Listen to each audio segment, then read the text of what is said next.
What's up, everybody? How you guys doing again? It's Joey, and this is Vegas D-Tech, and this is Tech Talk number 2.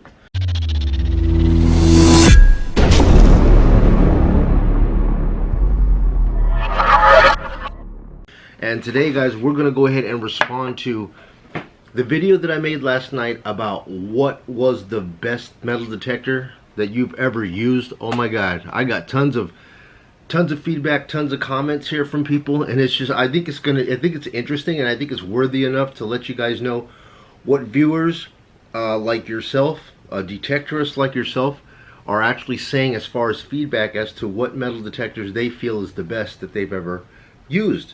So all around, I'm seeing here all around, it looks like the Simplex, the Vanquish, all models. I didn't really get into the specifics, but the Simplex, the Vanquish, Equinox, and I'm hearing Impact. So what is that? The Nokta Makro Impact as all-around detectors. People are liking them. Okay. I don't know where Technetics is. I haven't had anybody say anything about Technetics.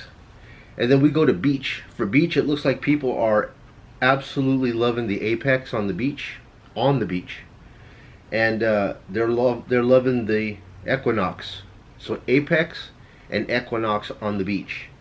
For diving, we've got Garrett Sea Hunter MK2, the Mark II for diving. I don't do much diving, but I see people using it. That long little barracuda thing there with all the knobs on it looks pretty dope, man. So if I'm gonna go diving, man, under piers and stuff like that, do some snorkeling, maybe that Garrett Sea Hunter. I've seen this thing mentioned time and time again. And man, for vintage stuff, this is funny, dude. Really funny, man. Dude, the White's 5000D, Bounty Hunter Big Bud, Harbor Freight 9 Function, and of course the Tesoros for vintage, man. I mean, it's funny, man. I didn't even know what some of these things even look like. I've seen them in passing, you know, advertised on a OfferUp and what's the other one, Craigslist, but I never knew who made them and stuff like that. You know, the ones that they look like old school Geiger counters, man. You know what I mean? With all the knobs, big old boxes. Well, I can't even believe people actually use them, but they swear that those detectors found a lot of things for them. All right. So, a couple of subscribers, man, commented in. You know, like you know, Dan King Clad. You know, we talked to him. He said of his 9 detectors that he uses, he really enjoys. For the most part, he says it depends on how he's hunting, but he really enjoys his Vanquish. Vanquish is a hot one for him, man. And and also he says that his Nox, he uses it in a single 10 kilohertz with a 6-inch coil, and he does slow sweeps, and he's finding more things than he's ever found. Talking with Weird Guy at Park, he says that for $1,500. Instead of buying the Deus, right? The Deus 2, he said he'd rather buy a Nox 800 and then spend another 800 and find another $800 machine and have 2 multi-frequency machines than to spend money on that XP Deus 2 right now, because that's just a whole hell of a lot of money, dude, for something like that. I got another subscriber down in South Africa. He says he uses a no-name detector down there, and he's getting stuff like he's digging out carburetors, full carburetors underground, 12 kilogram of lead sinkers, caravan wheels, and that's with a no-name detector, man. So I guess it's a really tough question to ask. Maybe I was asking too much with saying what's the best metal detector you've ever used. One of my subscribers, he says that he's been hunting for 42 years, and he says that the older detectors feel like they were quieter. You know, they were more stable and quieter, the older detectors. Now I keep on thinking that's probably due to the fact that the older circuitry was more robust, and there wasn't all this EMI that we're dealing with right now. I mean, if you could just turn off all the lights and turn on infrared and ultraviolet spectrum and take a look at what's being beamed in this house right now with all the Wi-Fi that's going around. Every unit around me has their own Wi-Fi.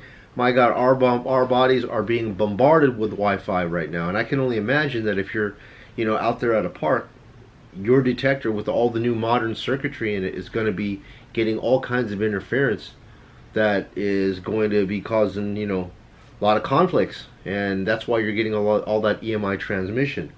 But moving on here, we got Treasure Hunting New York tells me personally, Minelab Vanquish. He likes the Minelab Vanquish. Weird guy at Park. He loves the Simplex. Dude, I was feeling kind of weird, that I spent the money on the Xterra. I mean, that thing is a 12-year-old detector. You know what I mean? And who steps back and spends $500 on a detector that's 12 years old? I mean, financially, it didn't make much sense for me to do that. But like I said, I've been waiting and waiting and waiting for the Nokta to come out, and I'm thinking that the price point on that new Nokta, that new Nokta multi-freak is going to be around 600. It's got to be. It's got to be competitive because Dilek over at Nokta Makro, she said that it's going to be priced to compete with the Equinox. She didn't say Equinox 6 or Equinox 8, but if we shoot it somewhere in between 600 and 800 bucks, you're probably looking at a $600 to $700 detector price point. I'm figuring, and for me to go out and just drop 500 bucks on that Xterra, I didn't know if that was the wise thing to do, but I definitely wanted to revisit that, because when I took a look at all my finds that I have collected over the years, I tried to separate it out as to what was found by what machine.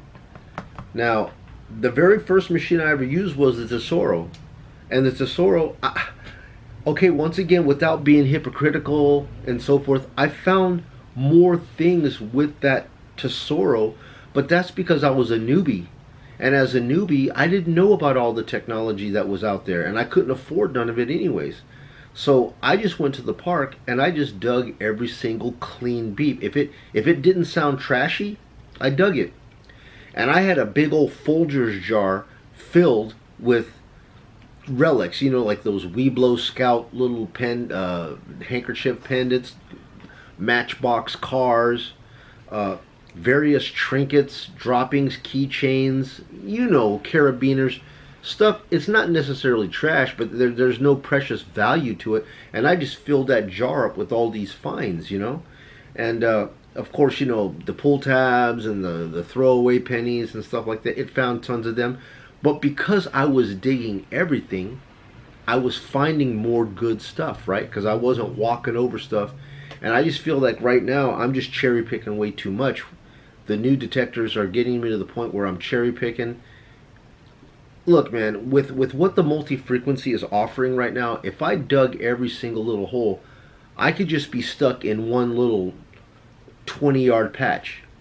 When you got a whole big field of a park that you want to, you're trying to say, should I go over there? Should I go over there? That looks like it's being more frequented. There's more people playing over there. You kind of think that the grass is greener on another segment of the park. But if I dug every single beep, which is what I did with the Tesoro, I would never have to leave a park. I could just pick one park within a block of me and spend a month there digging every single beep. Yeah, I will find some rings digging that way. But, I just started getting, like I said, I started getting kind of spoiled with the new technology. And it's just like I want to hit a certain tone. And I noticed that my silver counts were so much higher than my gold counts because I was digging everything that beeped high. So the minimum I was getting on there was either a dime or a quarter or a piece of silver. But I wasn't finding anything gold because I wasn't digging those low blah blah blah foil tones at the bottom. But the guys that are finding gold stuff, man, they're digging trash and they're digging the low tones. Anyways, guys, the other question I was going to ask you is how far is too far, and what is the general distance that you guys are willing to travel to go on a hunt? For me, 3 blocks. You know what I mean? I might go 3 blocks, or let's just say, for me, 10 miles. I mean, for the most part, within 10 miles of where I live, there's about 7 parks that I can go to. And I just make my rounds through those 7 parks. You know what I mean? However, I have, jumped on the freeway a couple of times to head up into Deep Henderson. That's between Las Vegas, Henderson, Boulder City. They're like, there's like no expanse between. The cities have grown so much that they've all merged into each other, you know. So I just jump on the freeway and get off like 3 exits down the way. It's about 15 minutes up the road, and I'm in another basic city, and I try to hit the oldest park over there to find things, and this is what I'm doing right now. But how far are you guys willing to travel in order to go metal detecting? Are you guys literally going 3 hours to? Would you drive 3 hours to go to parks, or do you have a limit? Do you have a 20-mile limit? Do you have a 10-mile limit? Let me know. Share your thoughts, man. I'd like to really know how far you guys are willing to drive. I know a lot of guys that live down by beaches. You know, you might not be near a beach, and it might be an hour ride to get down to a beach. So you plan to make a day of it. So you know, that makes sense. But for all of you guys that live within a city, how far are you willing to drive? Well, anyways, guys, thank you so much for chiming in, leaving me these comments. I like to just gather this information from the DTech community and from all of these established, you know, content creators in the DTech community. I like taking the information that they give me and pumping this out to you guys and sharing the information, because it's the information out there, guys, you know, that's going to save you time, money, and aggravation. And if you guys do have aggravations, it's good for you guys to at least leave comments so that I can try to make a video, discuss this in the Tech Talks, and try to get an answer from the community, and maybe a myriad of answers. Instead of actually going and reading blogs, I can actually make these content videos to you, and you can come here and get the information that you need. So anyways, guys, thank you very much. I'm going to enjoy my coffee and get this video edited. I might try to see if I can head out to the park today and get another dig for you in. I don't know what I'm going to take today. Should I do the Nox? Should I do the Xterra? Should I bring them both? Who knows? Anyways, guys, love you. Thank you. Leave a thumbs up. Comment down below. And I'll see you guys in the next video. You guys take it easy.